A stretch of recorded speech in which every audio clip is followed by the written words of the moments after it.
Hello, and welcome to our webinar. My name is Diane Pilak, and I am the president and founder of FlexChecks. I believe you will find that although the Families First Coronavirus Response Act seems complicated, if you break it down into small pieces, it makes sense and is fairly easy to administer. The law became effective April 1st, 2020, and this law is far-reaching. Every business that employs 500 or less employees is subject to this law.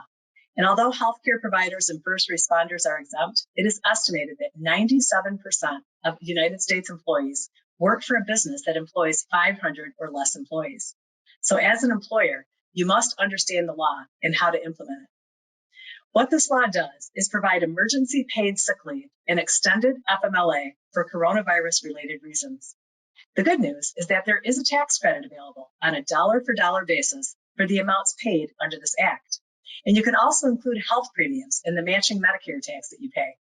So making payments under this law will not increase your expenses. There are two pieces of the act: emergency paid sick leave and expanded FMLA. We'll start with the emergency paid sick leave. Emergency paid sick leave provides 2 weeks, up to 80 hours, of paid sick leave at the employee's regular rate of pay when the employee is unable to work or telework because the employee is quarantined or experiencing COVID-19 symptoms and is seeking a medical diagnosis. I want to stress that this provision is paid at the employee's regular rate of pay when the employee himself is affected by COVID.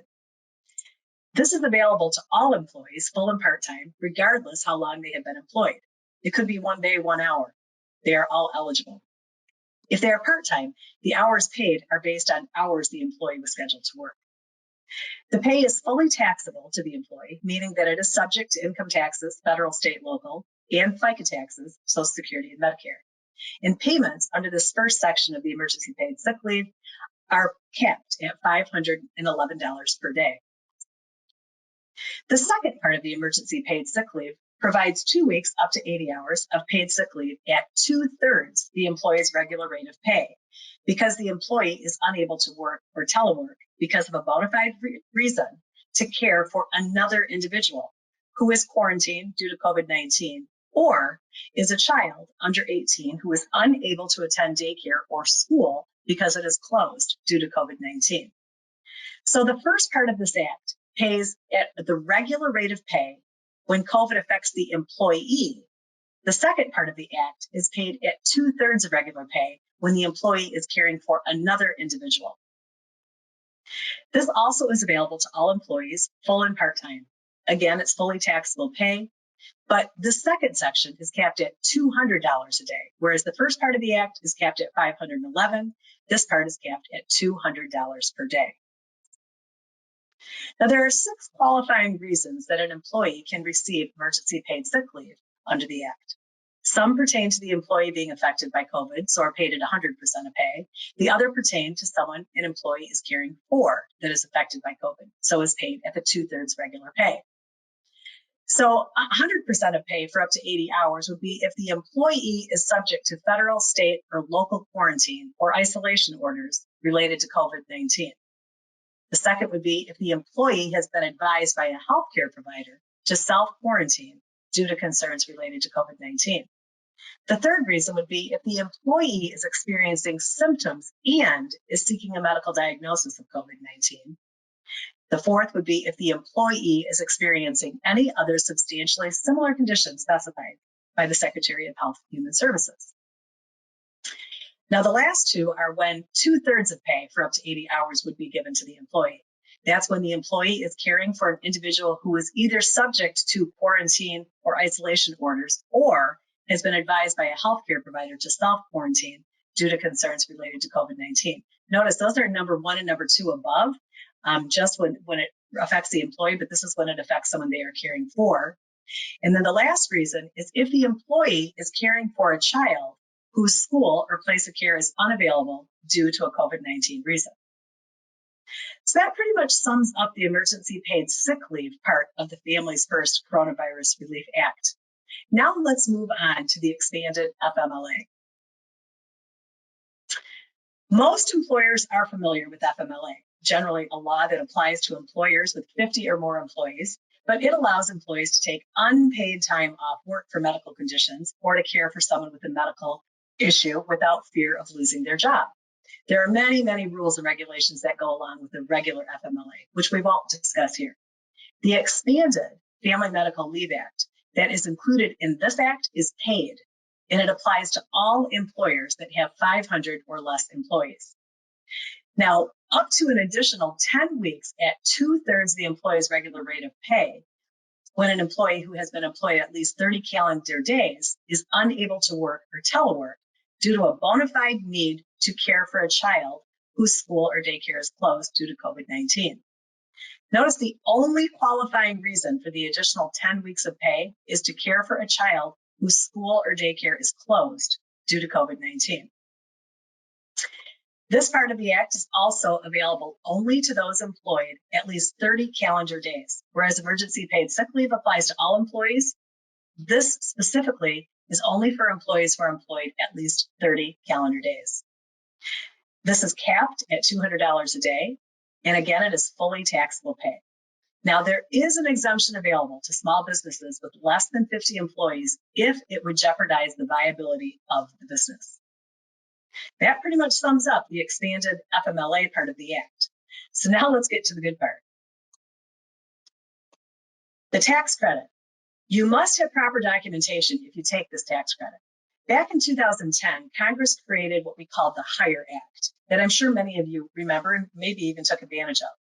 Our experience was that most of our clients that took advantage of that credit were audited by the IRS. The audit was generally by mail, but it required our employers to provide the documentation and send it back to the IRS. Some of these audits were done in person. Now, as part of the CARES Act that was also recently passed, that provided $500 million of funding to the IRS to beef up compliance. So you can assume you probably will get audited if you do use this part of the credit. You are required to comply with the payment of wages for the emergency paid sick leave and the expanded FMLA, but taking the credit is optional. If you take advantage of the tax credit, be sure you have documentation. So what is needed? Employees must provide documentation to qualify. Of course, their name. They'll want to also indicate the qualifying reason. This is important. Be sure that they are very specific and that it meets the qualifying reasons we talked about earlier. If audited and it's not a qualifying reason, the tax credit would be denied. You will also want a statement from the employee that they are unable to work or telework and explain why. The date or dates the employee is unable to work should be included. The leave can be intermittent, meaning that they could use 10 hours a week for those 80 hours, over a period of 8 weeks. You will want to retain the documentation for when you will be audited. Now, if you receive this webinar by email, there is a sample form that can be used that is attached to the email. If you would like the sample form emailed to you, just send us a request at processing@flexchecks.com. So the second part, as mentioned earlier, the wages paid to the employee under the Act are fully taxable to them, meaning they will have normal taxes withheld. However, these wages are not subject to the employer share of the FICA Social Security. And the third thing is that the tax credit is available for 100% of the sick and family leave wages paid. It may be increased for the cost of health benefits provided to the employee taking the pay. And the credit can also include the employer share of the Medicare taxes that are paid. Next is that the tax credit offsets the employer portion of the FICA Social Security tax that would normally be due. If the credit is larger than the employer portion of FICA, it's treated as an overpayment and is refunded to the employer through the filing of the 941. Now, because the 941s are filed quarterly, you may request an advance on the wages that you are required to pay if they exceed your FICA Social Security tax. There is a newly created IRS Form 7200, which is an advance payment of employer credits due to COVID-19. We've also included a link for this form to the email that came with this webinar. Now, to track the earnings, the hours, the benefits, and the tax credit, FlexChecks has special codes that will be added to your payroll setup. Just let your client service representative know that you need to pay wages for the Families First Coronavirus Response Act, and the earnings codes, memo calculations or benefits, and the tax credit will be set up for your use when running payroll. Now, I want to talk about some exemptions. As we mentioned earlier, there is an exemption available that may make a small business with less than 50 employees exempt if it would jeopardize the viability of the business. That applies only to the expanded FMLA. All businesses, unless they are specifically excluded, are still responsible for the emergency paid sick leave. So also exempt completely from the entire act are healthcare providers and emergency responders. Now, healthcare providers would include anyone who is employed at a doctor's office, a hospital, a healthcare center, a clinic, anyone offering healthcare instruction, a medical school, nursing home, health care providers, any facility that performs lab or medical testing, basically anybody that would be needed to help stop the spread of COVID-19. And then also first responders are exempt, from the entire act. And that would be anybody who is in law enforcement, a correctional institution, firefighters, emergency medical services personnel. Again, anyone who is required to provide transportation or help to stop spread the coronavirus is exempted from it. Now, if you have any questions that were not addressed in this presentation, please email me directly at dianepelak@flextext.com. Any FlexText client that was emailed this will also get a couple more additional resources. One is the Department of Labor frequently asked questions. They have quite a few. They are very specific, and so everybody will want to take a look at those. We'll send you the link for that. Also, the IRS has provided additional guidance, and I think that what they have put out is really very good, well written, and easy to understand. So a link for that will be provided as well. We already talked about the Families First Coronavirus Response Act request form. We highly suggest you use this form so that when you do have to provide documentation, the employee has signed exactly why they need the emergency sick pay and the expanded FMLA.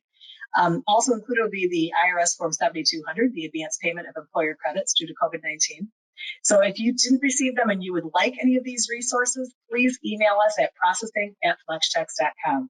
We do thank you for watching, and remember, we are all in this together. Please stay healthy. Thank you again. Bye-bye.